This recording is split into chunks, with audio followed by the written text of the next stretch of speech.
Ce que je vais vous dire n'est pas là pour vous faire peur, mais pour vous avertir. Avant, je n'ai pas choisi de vivre cette épreuve. Je ne cherchais ni signe ni message. Mais après ce que j'ai vu, j'ai compris que garder le silence serait bien plus dangereux que de parler. C'est peut-être votre seule chance de protéger votre foyer et votre famille de ce qui commence maintenant. Ce n'est pas un hasard si vous avez trouvé cette vidéo. Ce que je vais partager aujourd'hui n'est ni anodin ni facile à entendre. C'est une expérience qui a bouleversé ma vie et ma vision de l'avenir. C'est peut-être le seul message dont vous avez besoin pour vous protéger, vous et votre famille, dans les jours à venir. Avant de continuer, merci d'indiquer rapidement en commentaire d'où vous nous regardez. Nous prions pour chacun d'entre vous chaque jour.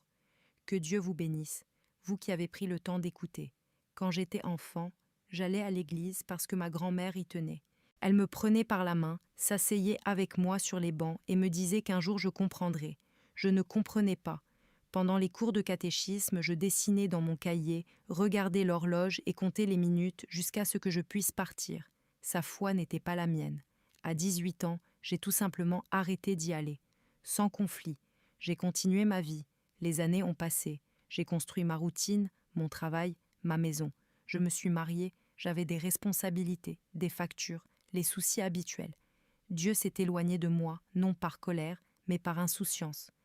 Je croyais que tout était sous contrôle, que la foi était quelque chose de beau, mais facultatif, quelque chose pour plus tard, jusqu'au 2 décembre 2025. Ce matin-là, je me suis réveillée fatiguée, mais rien d'inhabituel. Je suis sortie de chez moi pour m'occuper de choses banales. La journée était dégagée, normale. À aucun moment je n'ai pressenti que quoi que ce soit allait se produire. En fin d'après-midi, déjà rentrée, j'ai commencé à ressentir une vive douleur au ventre. J'ai pensé que ce n'était que passager. J'ai essayé de l'ignorer. J'ai préparé du thé. Je me suis assise. J'ai pris une grande inspiration. La douleur s'intensifia rapidement. Elle s'accompagnait d'un frisson étrange, d'une faiblesse inexplicable. Mon corps commença à me lâcher. Mes mains tremblaient. Ma vision se brouilla. Mon mari comprit que quelque chose n'allait pas et appela les secours. Je me souviens d'être montée dans l'ambulance. Je me souviens des gyrophares. Je me souviens d'avoir essayé de parler, en vain. Après cela, tout est devenu silencieux. Ce n'était pas un évanouissement. Ce n'était pas de la somnolence. J'en avais conscience d'une manière que je n'avais jamais connue auparavant. La douleur avait tout simplement disparu. Le poids de mon corps s'était envolé lui aussi.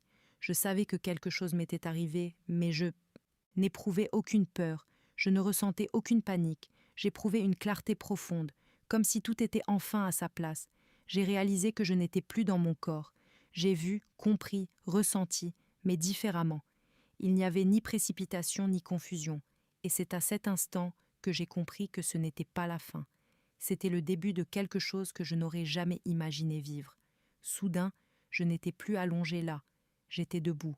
Je n'étais pas allongée au sol, je ne ressentais aucune douleur, mais j'étais debout, bien ancrée sur mes deux pieds. J'ai baissé les yeux presque par réflexe, m'attendant à voir mon corps blessé, mais mes vêtements étaient d'eau propre, intacts, sans déchirure, ni tache de sang. J'ai passé mes mains sur mon corps, j'ai touché mes bras, mon ventre, mes jambes. Tout fonctionnait parfaitement. Mes doigts se mouvaient avec précision. Je n'avais aucune douleur, je ne ressentais aucune faiblesse. C'est alors que je me suis retournée. À quelques mètres de là, j'ai vu mon corps. Allongé sur le sol, j'ai vu des gens agenouillés autour de moi, essayant de m'aider. J'ai vu des mains me presser la poitrine. J'ai vu quelqu'un pleurer en me parlant, me suppliant de ne pas fermer les yeux. J'ai vu du sang se répandre sur le sol sous mes pieds. J'ai vu ma poitrine se soulever et s'abaisser de façon irrégulière, comme si elle luttait pour rester à flot. J'ai vu mon visage pâle, mes yeux mi-clos, vides. À voix haute, j'ai dit que je devrais être mort. Ma propre voix sonnait étrange, comme si elle ne venait pas de moi. Elle était claire, mais semblait voyager dans l'espace différemment, comme si elle ne rencontrait ni mur ni limite. C'est alors que j'ai entendu une voix derrière moi dire que je n'étais pas encore mort. Je me suis retournée brusquement, surprise. La voix n'était accompagnée d'aucun pas, d'aucun avertissement. Elle était simplement là. Devant moi, à quelques mètres, se tenait une silhouette. Je ne pouvais dire si c'était un homme, mais elle avait une forme humaine. Elle était grande, très grande, et sa présence emplissait tout l'espace, même immobile. Il portait des vêtements clairs, mais la matière semblait inexistante. C'était comme de la lumière incarnée, qui ondulait doucement, vivante. Son visage était difficile à soutenir du regard, non par peur, mais parce qu'il était d'une intensité trop forte. Il y avait de la force, il y avait de l'autorité, et il y avait une profonde compassion qui me transperçait avant même qu'il n'ait prononcé un mot. J'ai tenté de lui demander qui il était. La réponse ne m'est pas venue comme un son ordinaire. Elle m'est venue directement de l'intérieur. C'était comme si le sens était arrivé avant les mots. Un nom qui n'en était pas vraiment un, quelque chose d'impossible à répéter, quelque chose qui portait un poids, un but, une mission. J'ai demandé comment je devais l'appeler. Il m'a dit que je pouvais utiliser un nom couramment employé pour les messagers comme lui, que je pouvais l'appeler Raphaël, si cela pouvait m'aider à comprendre. Mais il a bien précisé qu'il n'était pas l'archange Raphaël, simplement quelqu'un qui occupait une fonction similaire. J'ai fait une blague nerveuse et maladroite, pour tenter de détendre l'atmosphère, une bêtise, une plaisanterie déplacée, et pourtant j'ai eu l'impression que cela ne l'avait pas offensé.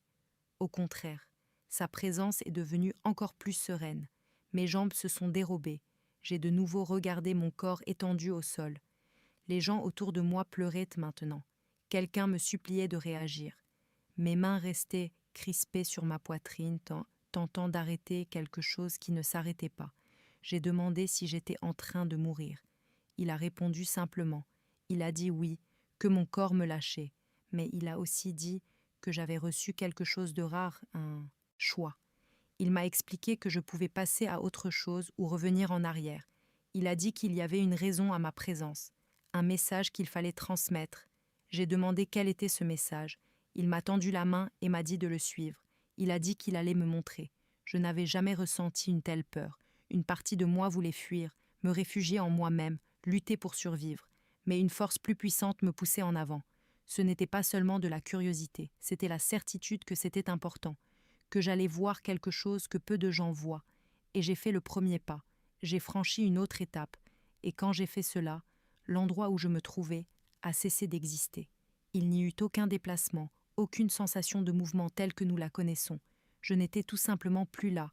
Le sol sous mes pieds se déroba. L'air se déroula.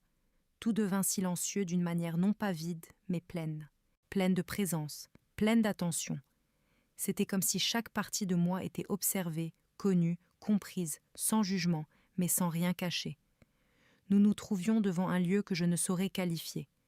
Il n'y avait ni mur, ni ciel comme le nôtre, ni sol comme le nôtre.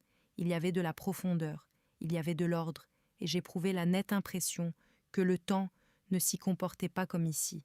Je savais que mon corps était toujours au sol, qu'on s'occupait de moi, mais cela ne m'attirait pas. C'était comme si c'était lointain, secondaire. La silhouette à mes côtés n'avait pas besoin d'expliquer où nous étions. Je savais simplement que je me trouvais devant quelque chose qui n'appartenait pas à ce monde. Il ne désignait pas d'écran, ne montrait pas de scène comme dans les films. Il fit quelque chose de différent. Il effleura ma main. Et à l'instant précis de ce contact, j'ai commencé à voir. Ce n'étaient mais pas des images isolées. J'avais l'impression d'être au cœur de ces situations. Je voyais des maisons ordinaires, comme la mienne. Je voyais des familles dîner, des enfants jouer, des gens vivre leur vie normalement, persuadés que tout continuerait comme avant. Je voyais des portes ouvertes, pas seulement physiquement ouvertes, mais aussi spirituellement ouvertes. Les portes de l'insouciance, de la distraction, de l'orgueil et de la précipitation. J'ai aperçu quelque chose qui approchait. C'était informe, mais cela suivait une direction. Cela avait une intention. Ce n'était pas du chaos aléatoire. C'était quelque chose qui avançait librement, là où il trouvait un accès, là où il n'y avait pas de surveillance, là où les gens se croyaient à l'abri. J'ai senti un poids sur ma poitrine. J'ai demandé ce que c'était. Il n'a pas répondu par des mots. J'ai compris qu'il ne s'agissait pas d'un événement isolé, ni d'une seule journée. C'était un commencement, une période, un mouvement, quelque chose qui débuterait silencieusement, presque imperceptiblement, et qui toucherait d'abord ceux qui se croyaient en sécurité simplement parce qu'ils étaient en vie, parce qu'ils avaient une routine, un foyer, un travail et des projets. J'ai vu des foyers protégés, non pas par des murs, ni par la technologie, ni par l'argent. J'ai vu des foyers simples où régnait la prière, où régnait la conscience, où quelqu'un avait compris que protéger son foyer ne se résumait pas à verrouiller des portes, mais à préserver des décisions, des habitudes, des conversations, un environnement. C'est alors que j'ai entendu quelque chose avec une clarté absolue, non pas comme une voix extérieure, mais comme une vérité gravée en moi: fermez votre maison. Ce n'était pas une métaphore, ce n'était pas de la poésie, c'était un enseignement. J'ai demandé ce que cela signifiait, et j'ai compris que sceller la maison commençait par des choix, par ce que l'on laisse entrer, par ce que l'on consomme, par ce que l'on dit, par ce que l'on ignore, par une foi vécue et non seulement proclamée, par une attention portée à l'époque dans laquelle nous vivons. J'ai compris que beaucoup de gens ne s'en apercevraient que lorsque ce serait déjà arrivé, lorsque la peur se serait déjà installée, lorsque les conséquences seraient pas déjà imminentes. Et puis j'ai ressenti une urgence, pas de panique, une urgence claire, une urgence concentrée. La personne à côté de moi m'a regardé d'une façon que je n'oublierai jamais. Il n'y avait aucune menace, il y avait une responsabilité. Il m'a fait comprendre que je ne voyais pas cela seulement pour moi-même. Je le voyais pour avertir les autres, pour parler, pour ne pas rester silencieuse. J'ai demandé quand cela commencerait, et la réponse fut simple, directe, ne laissant aucune place à l'interprétation, dès le début du mois de février. À cet instant, j'ai senti quelque chose me retenir. Ce n'était pas violent, mais c'était ferme. L'atmosphère a commencé à se dissiper. La présence a commencé à se dissoudre. Avant que tout ne disparaisse, j'ai senti une dernière instruction se cristalliser en moi. Faites-le et dites-leur de le faire aussi. Lorsque j'ai aperçu l'ombre pour la première fois, je ne l'ai pas perçue comme quelque chose de visible à l'œil nu. Elle n'était pas une silhouette figée, ni quelque chose qu'on pouvait désigner du doigt. Elle était une présence en mouvement, une pression qui avançait, une influence qui se répandait partout où elle trouvait sa place. Je la sentais avant même de la voir. C'était comme lorsqu'on comprend que quelque chose ne va pas avant même de pouvoir l'expliquer. Cette ombre ne s'est pas manifestée avec un bruit. Elle n'a pas été annoncée. Elle avançait lentement, d'une manière organisée, presque patiente. Elle ne poursuivait personne. Elle n'en avait pas besoin. Elle s'est simplement avancée là où les portes étaient déjà ouvertes, là où régnait la distraction constante, là où les cœurs étaient portes partagées, là où les gens se croyaient invincibles. J'ai vu cette ombre s'approcher des villes, des quartiers, des maisons ordinaires, des maisons comme les vôtres, comme les miennes. Il n'y avait aucune différence entre riches et pauvres. La différence était intérieure. Certaines maisons brillaient discrètement, non pas d'une lumière physique, mais d'une aura qui les enveloppait. Dans celle-ci, l'ombre s'arrêtait. Elle n'entrait pas, elle n'avançait pas. C'était comme si elle se heurtait à une limite invisible. D'autres maisons n'avaient pas cette limite. Et là, l'ombre entra sans résistance. Quand j'ai demandé de quoi il s'agissait exactement, je n'ai pas obtenu de définition simple. Ce n'était pas seulement une crise, ce n'était pas seulement de la peur, ce n'était pas seulement de la confusion, c'était une combinaison de facteurs qui se sont déchaînés simultanément: tromperie, désordre, oppression, mauvaises décisions prises sous la pression, des gens qui faisaient des choix qu'ils n'auraient jamais faits en temps normal, des familles qui se désintégraient trop rapidement. L'ombre n'a pas tout détruit d'un coup, elle s'affaiblirait en premier. J'ai vu des gens fatigués sans raison apparente, irrités, désemparés. J'ai vu des foyers où la paix avait disparu avant même l'arrivée de mauvaises nouvelles. J'ai vu des disputes éclater de nulle part. J'ai vu la peur guider les décisions. J'ai vu des gens se replier sur eux-mêmes émotionnellement, spirituellement, sans se rendre compte que cela leur offrait encore plus d'espace. L'ombre se nourrissait du manque de vigilance. C'est alors que j'ai compris quelque chose d'important. Il ne s'agit pas de paniquer, tout était question de préparation. Sceller la maison n'était pas d'un rituel étrange, ce n'était pas quelque chose de mystique, c'était un alignement. C'était combler les lacunes. C'était cesser de considérer le moment présent comme ordinaire, c'était intégrer la foi au quotidien et ne pas la limiter aux seuls mots ou à des moments particuliers. J'ai constaté que février n'était pas synonyme de chaos total. Il marquait le début du progrès, le moment où l'ombre commencerait à s'étendre sur davantage de foyers, d'esprits et d'environnements. Beaucoup ne s'en rendraient compte que plus tard, lorsqu'ils en subiraient déjà les conséquences. Et cela m'a profondément attristée, parce que beaucoup de choses auraient pu être évitées. La personne à mes côtés me faisait comprendre, sans qu'il soit nécessaire de le dire, que quiconque prendrait consciemment soin de son foyer ne serait pas épargné par les épreuves, mais qu'il les surmonterait. Il ne serait pas englouti, il ne perdrait pas son discernement, il ne serait pas guidé par la peur. Avant que tout ne disparaisse, j'ai compris que ce message n'était pas destiné aux personnes religieuses. Il était destiné aux familles, aux pères, aux mères, à tous ceux qui ont encore la possibilité de choisir comment affronter l'avenir. Puis l'ombre commença à s'éloigner de ma vue, non pas parce qu'elle a cessé d'exister, mais parce que j'en avais déjà assez vu. Quand tout a commencé à s'estomper, j'ai ressenti une résistance. Ce n'était pas de la douleur, mais une lourdeur, comme si quelque chose me tirait en arrière, me ramenant dans un espace exigu et confiné. Ma vision s'estompa. La profondeur de cet environnement s'estompa. Mon dernier sentiment fut l'urgence. Non pas la peur, mais la responsabilité. Je savais que je ne pouvais ignorer ce que j'avais vu. J'ouvris les yeux avec difficulté. Le bruit revint d'un coup. Des voix, des machines, quelqu'un qui m'appelait. J'avais mal partout. J'avais vraiment mal. L'air me semblait trop lourd pour entrer dans les poumons. Je toussais, essayais de parler, mais je ne pus que pleurer. Ce n'était pas du désespoir, c'était du soulagement. J'étais vivante, et je savais pourquoi. J'ai passé des jours à l'hôpital, physiquement faible, silencieuse. On pensait que j'étais en état de choc. On disait que c'était normal après quelque chose d'aussi grave. Mais personne ne voyait que j'essayais de comprendre comment continuer à vivre en sachant ce qui allait arriver. Je n'arrivais pas à chasser de mon esprit l'image de l'ombre qui avançait. Elle revenait quand je fermais les yeux. Elle revenait quand la maison était silencieuse la nuit. De retour chez moi, après ma sortie de l'hôpital, tout semblait identique. Les murs, les meubles, la rue, les passants. Mais je n'étais plus la même. Je parcourais les pièces, observant des choses que j'avais auparavant ignorées. Ce qui passait à la télévision, l'atmosphère des conversations, cette fatigue constante à laquelle on s'habitue, la précipitation, la distraction. J'ai compris que c'est là que l'isolement de la maison avait commencé. J'ai commencé par les choses simples, silence, une prière courte et sincère, sans discours. J'ai demandé protection, j'ai demandé discernement, j'ai demandé que rien de superflu ne subsiste. Ce n'était pas du théâtre, c'était réel, c'était quotidien, c'était une décision.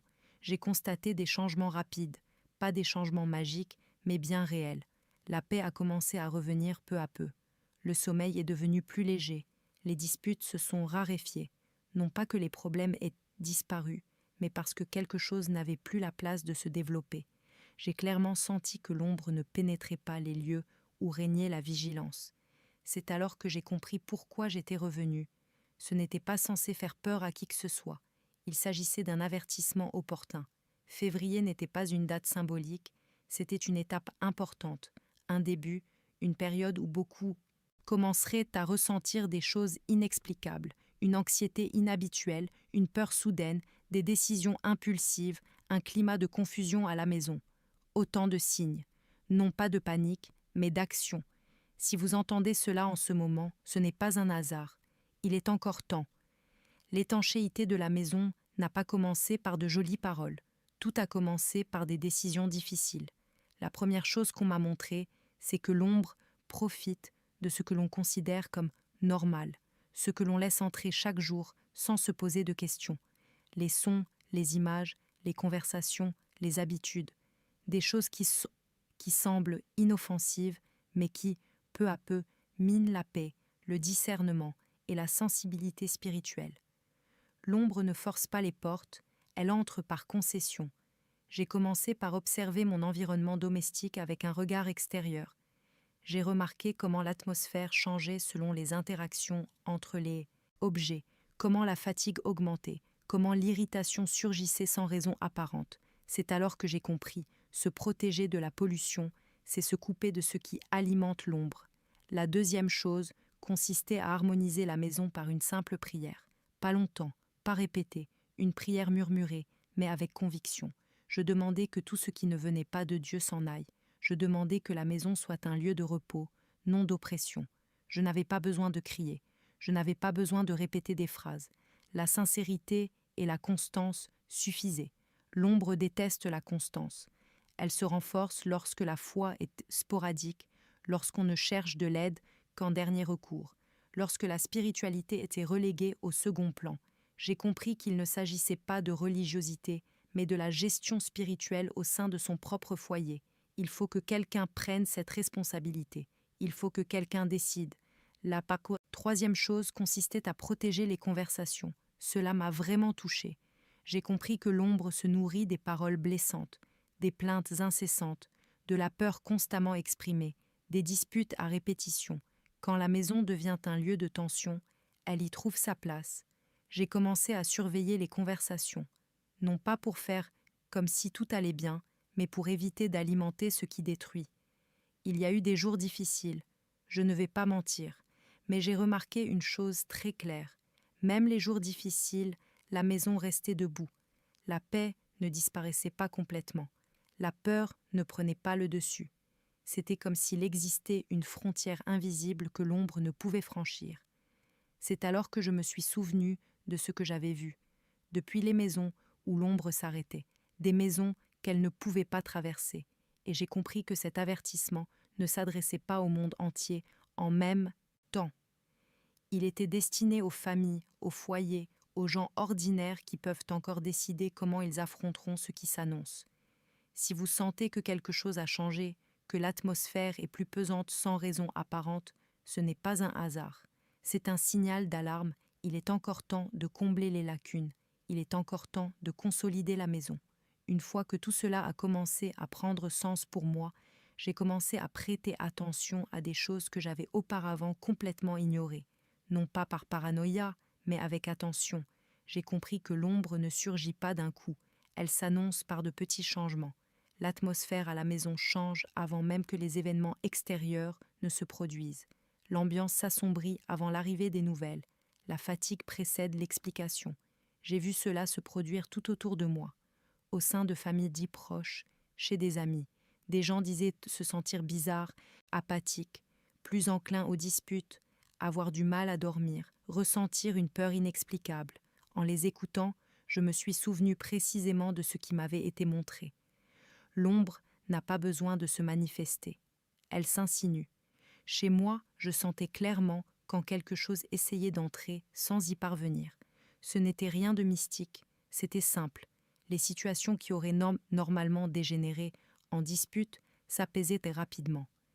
Les mauvaises pensées qui me taraudaient auparavant ne prenaient tout simplement pas racine. J'ai compris que cela ne venait pas de moi, c'était une protection. Et cela m'a fait ressentir un besoin encore plus urgent de prendre la parole. Car février ne se résume pas à une date précise du calendrier. C'est une période où de nombreux événements s'enchaînent, des décisions hâtives et erronées. La peur qui s'installe dans les foyers, la confusion émotionnelle, le manque de discernement, tout cela crée un espace propice au bouleversement. Les ombres ne choisissent pas les mauvaises personnes, elles choisissent les personnes distraites. J'ai compris que se protéger des imprévus ne garantit pas une vie facile, mais cela garantit la clarté. Cela assure que, même face à l'adversité, on ne perde pas le contrôle, qu'on ne perde pas son cap, qu'on ne perde pas sa sérénité. C'est ce qui fait toute la différence. Longtemps, j'ai hésité à en parler. J'avais peur d'être mal comprise, peur d'exagérer. Mais chaque jour qui passe, de plus en plus de gens me disent ressentir quelque chose de différent. L'air, la météo, leurs habitudes. Et chaque fois que quelqu'un me dit ça, je sais que le silence n'est plus une option. Si vous entendez ceci maintenant, ne l'ignorez pas. N'ayez pas peur, agissez. Décidez qui entre chez vous. Prenez conscience de la responsabilité spirituelle de votre foyer. Je suis revenue parce que j'avais besoin de dire ça. Et je continuerai à le dire aussi longtemps qu'il en sera temps. Après avoir commencé à parler, tout le monde n'a pas réagi de la même façon. Certains l'ont pris au sérieux, d'autres ont pensé que j'exagérais, certains ont ri, d'autres ont changé de sujet, d'autres encore m'ont dit que j'étais trop sensible. Je n'ai discuté avec personne, j'ai simplement observé, car j'avais déjà constaté comment cela fonctionnait. Le temps a passé et certaines de ces personnes sont revenues vers moi. non pas parce qu'un événement majeur s'était produit soudainement, mais parce que de petites choses ont commencé à se dégrader. Des disputes qui n'avaient jamais existé, une irritation constante à la maison, le sentiment que rien ne fonctionne, que rien ne se déroule, que rien n'est résolu, un poids qui ne disparaît pas, même lorsque tout, à l'extérieur, semble normal. Je l'ai immédiatement reconnu. C'était le même schéma qu'on m'avait montré. L'ombre n'arrive pas en détruisant tout sur son passage. Elle désorganise d'abord. Elle sème la confusion. Elle épuise. Elle obscurcit le jugement. Et quand la personne s'en rend compte, elle réagit déjà automatiquement, disant des choses qu'elle ne voulait pas dire, prenant des décisions qu'elle ne pourra plus expliquer. Ce qui m'a le plus blessée, c'est de réaliser que beaucoup de gens ne se confinent chez eux que lorsque la peur les a déjà envahis, lorsque la paix a disparu, lorsque les relations sont déjà brisées. Et même alors, il y a encore de la compassion. Mais le prix émotionnel est plus lourd. Chez moi, je restais vigilante, pas parfaitement, pas rigide, mais constamment. J'ai appris à déceler rapidement quand quelque chose clochait. J'ai appris à m'arrêter, à prier simplement, à adapter l'environnement. Parfois, il suffisait d'éteindre un appareil, parfois de demander pardon, parfois de garder le silence, de petites choses qui, mises bout à bout, ferment des portes. Et j'ai vu quelque chose de très clair. Les ombres respectent les limites. Elles ne forcent pas le passage là où il n'y a pas d'ouverture. C'est pourquoi je continue de parler, même en sachant que tout le monde n'écoutera pas. Ce n'est pas pour convaincre, mais pour avertir. Ceux qui ont des oreilles comprendront. Quant aux autres, peut-être s'en souviendront-ils plus tard. Si vous sentez que quelque chose a changé dans l'atmosphère de votre foyer, n'ignorez pas ce phénomène. N'attendez pas que la situation empire. Ne prenez pas pour normal ce qui perturbe votre tranquillité. Il est encore temps de s'adapter. Il est encore temps de consolider les choses. Il est encore temps d'aborder l'avenir avec lucidité et sérénité. Je ne suis pas revenue par hasard, et vous n'entendez pas cela par hasard. C'est tout ce que j'avais à dire. Continuez. Même après avoir dit cela, j'avais l'impression qu'il manquait encore quelque chose. Je n'ai pas besoin d'en dire plus, mais je veux que ce soit clair. Parce que beaucoup pensent que se barricader chez soi est un acte ponctuel, quelque chose qu'on fait une fois pour toutes. Ce n'est pas le cas. C'est une attitude, c'est un état de vigilance constant. Ce n'est pas vivre dans la peur de l'avenir, c'est vivre pleinement le moment présent. Il y a une différence fondamentale entre vigilance et paranoïa, et ce que j'ai toujours vu pencher du côté de la lucidité. J'ai compris que l'ombre s'affaiblit face à une personne éveillée. Elle perd de sa force lorsqu'elle ne trouve pas de réaction impulsive, lorsqu'elle ne trouve pas de bouche ouverte pour répandre la peur, lorsqu'elle ne trouve pas d'esprit vide pour semer la confusion. C'est plus simple qu'il n'y paraît, mais cela exige une décision quotidienne. Il y avait des jours où je me réveillais avec une étrange sensation de poids, sans raison apparente. Avant, j'aurais fait comme si de rien n'était. J'aurais continué ma journée en pilote automatique.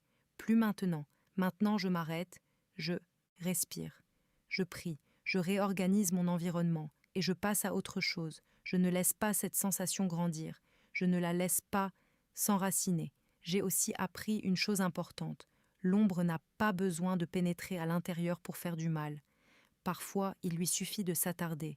Le simple sentiment de menace suffit à déstabiliser beaucoup de gens. C'est pourquoi il y a tant d'anxiété soudaine, tant de peur indicible, tant d'agitation. Ce n'est pas de la faiblesse, c'est le signe que quelque chose cherche à se rapprocher. Et je le dis très prudemment. Ceci n'est pas destiné à provoquer la panique. Ceux qui protègent leur foyer ne vivent pas dans la peur. Ils vivent sereinement. Ils vivent avec attention. Ils vivent avec lucidité. Je l'ai vu, je l'ai senti. Même en sachant ce qui va arriver, je ne vis pas dans la peur. Au contraire, je vis plus sereinement qu'avant. Car maintenant je comprends ce qui protège vraiment. Elle protège ceux qui choisissent avec soin ce qui nourrit leur esprit. Cela protège ceux qui font attention à ce qu'ils disent chez eux. Elle protège ceux qui ne laissent pas la journée se terminer dans le chaos. Elle protège ceux qui prient même quand ils n'en ont pas envie. Pour certains, tout cela paraît trop simple, et c'est peut-être pour cela que beaucoup l'ignorent. Mais c'est pourtant ainsi qu'on me l'a montré, sans mise en scène, sans dramatisation, juste la vérité. Si vous avez lu tout cela, c'est que quelque chose en vous l'a reconnu. Vous n'êtes pas obligé d'être d'accord avec tout. Simplement, ne l'ignorez pas. Modifiez ce que vous pouvez. Fermez ce qui doit l'être. Prenez soin de votre maison comme de quelqu'un qui comprend qu'elle est bien plus que de simples murs. J'ai survécu pour dire ça. Et tant que je pourrai parler, je parlerai. Parce que le temps existe encore. Et des choix peuvent encore être faits. Si ce message vous a touché d'une manière ou d'une autre, ne l'ignorez pas. Ne prenez pas cela pour une simple vidéo. Si vous êtes arrivé jusqu'ici, c'est parce qu'au fond de vous, vous avez compris que nous vivons une période exceptionnelle. Je ne vous demande pas de paniquer, ni de bouleverser votre vie du jour au lendemain. Je vous demande quelque chose de bien plus simple et de bien plus sérieux. Décidez de protéger votre maison. Partagez ce témoignage avec un membre de votre famille. Envoyez-le à tous ceux qui vivent avec vous, à ceux que vous aimez. Parfois, l'éveil d'une seule personne au sein d'un foyer peut tout changer. N'attendez pas d'avoir peur pour agir. N'attendez pas de perdre votre sérénité pour apprécier ce qui existe encore. Les petites décisions prises aujourd'hui préservent des souffrances plus grandes demain. Si vous le pouvez, indiquez en commentaire d'où vous nous regardez. Nous lisons, nous prions, non pas par habitude, mais par devoir. Et si vous ressentez le besoin de protection pour votre foyer, votre famille, votre esprit, restez quelques instants avec moi. Prions simplement. Seigneur, je place ma maison devant toi. Je demande que tout ce qui ne vient pas de toi ne trouve pas sa place ici. Protégez ce foyer, ces personnes, ces décisions. Elle apporte la clarté là où règne la confusion, la paix là où règne la pesanteur, et nous protéger du mal qui tente de nous approcher. Amen. Faites votre part aujourd'hui. Il est encore temps.